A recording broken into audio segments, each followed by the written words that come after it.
차라리 특검론으로 승부를 걸어야지. 그 뭐 이렇게 해서 뭐 하냐. 근데 그러니까 이제 그럴 강단이 없다는 거죠. 그렇게 갈 경우에 걱정하는 거는 나는 제2의 유승민이 된다. 배신자가 된다. 지금 보면 제2의 유승민이 된다는 거는 애국자란 뜻입니다. 한동훈 대표한테는 과부단 칭호예요.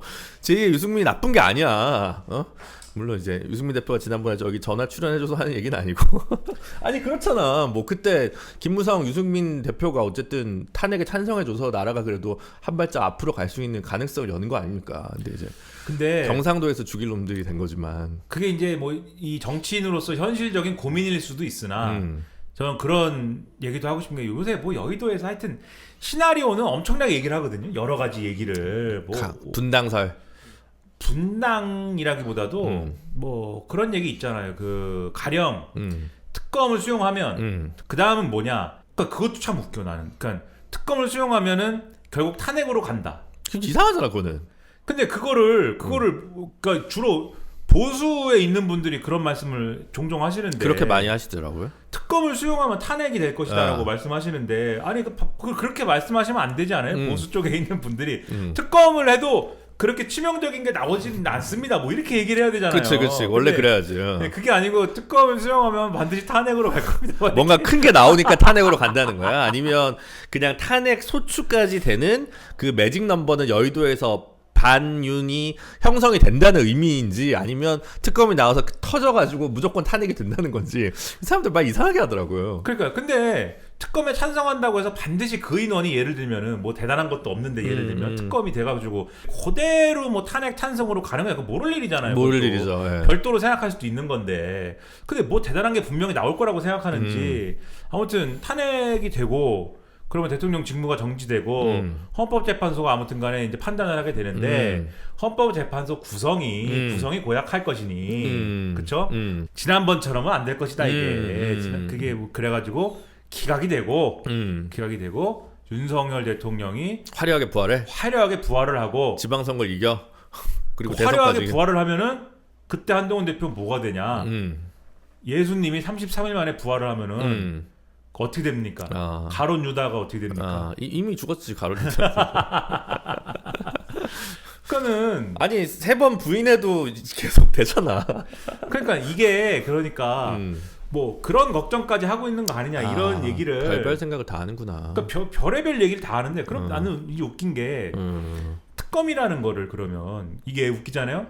특검이라는 거에 찬성하냐 반대하는 거냐의 논리를 특검을 해서 특검이 별 볼 일 없을 것 같으면 찬성하는 거고 특검을 해서 뭐가 나올 것 같으면 반대하는 거고 뭐 그런 겁니까 특검이라는 게.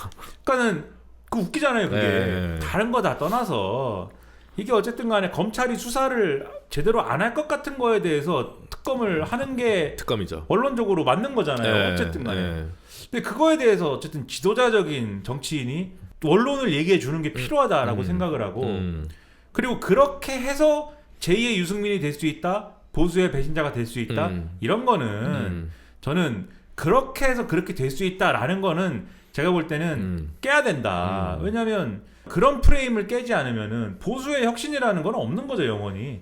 그것이 그 제2의 유승민이 될까봐 그 특검이 필요한 사안에 대해서 특검을 주장하지 않는 어떤 그런 정치 세력이 되면은 영원히 그러면 그 세력은 앞으로 나아가지 못하는 세력일 거 아닙니까? 없죠. 그런 용기를 내지 않을 거면 왜 맨날 용기를 얘기하고 헌신을 얘기하고 결심을 왜 얘기합니까 그러면? 사실 그분도 왜 정치를 하는지는 잘 모르겠어요. 그냥 민주당이 요구하는 검찰개혁이 마음에 들지 않는다.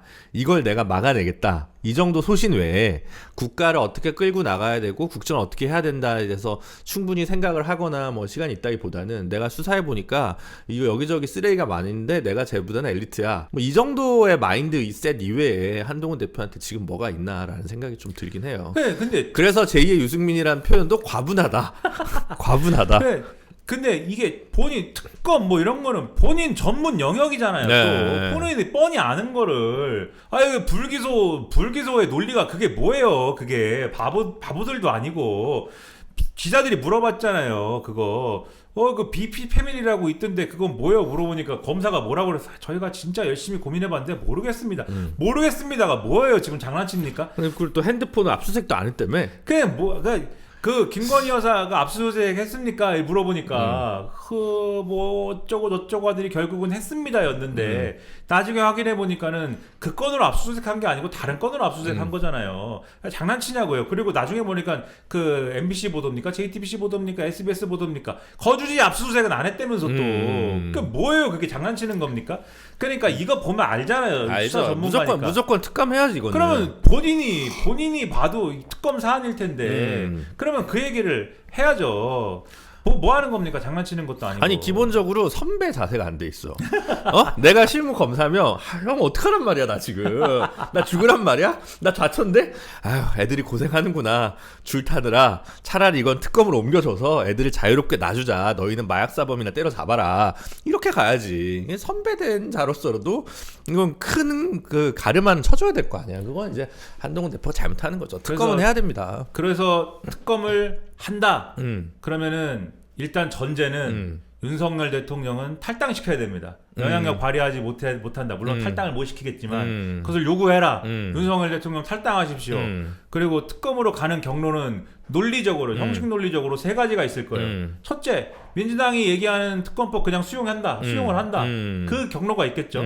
재의결 국면에 하든 그 전에 하든 뭐 주장을 하는 거에 있어서는. 두 번째, 명태균 의혹이나 이런 게 있는 게 마음에 안 들거나 또는 야당이 추천하는 게 마음에 안 들면 이재명 대표하고 회담한다는 거 아니에요? 나는 거기서 금투세만 얘기할 거야 뭐 이러고 있는데 하자 됐고 동아일보도 사설에서 얘기했어요. 자꾸 동아일보 얘기해서 미안한데 아무튼 동아일보에서도 얘기를 했어요. 이재명 대표랑 만나가지고 특검을 협상을 해라. 그 뭐 독소조항이라고 주장해서 빼든지 뺄 거 빼든지 빨리 합의해라. 지금 민주당 분위기도 이 적당히 지금 이런 분위기가 됐으면은 한동훈 쪽에서 요구하는 거는 좀 들어줘 볼까? 뭐 이런 분위기도 있다는 거예요. 지금 내부에서 전략 단위에서는 해볼만 하잖아요. 얘기가. 그렇죠. 요구해서 협상을 한번 해봐라. 그러니까 협상하는 게 두 번째 시나리오, 두 번째 경로가 있겠죠. 세 번째 경로, 민주당하고 합세해가지고 뭐 하는 게 영 이게 좀 그렇다. 본인들 안을 내세요 그러면. 그치. 본인들 안을 내가지고 그거를 얘기를 해라. 그걸 제일 못할 것 같아. 근데. 그 셋 중에 하나의 경로로 가야지. 뭐냐. 네. 아휴.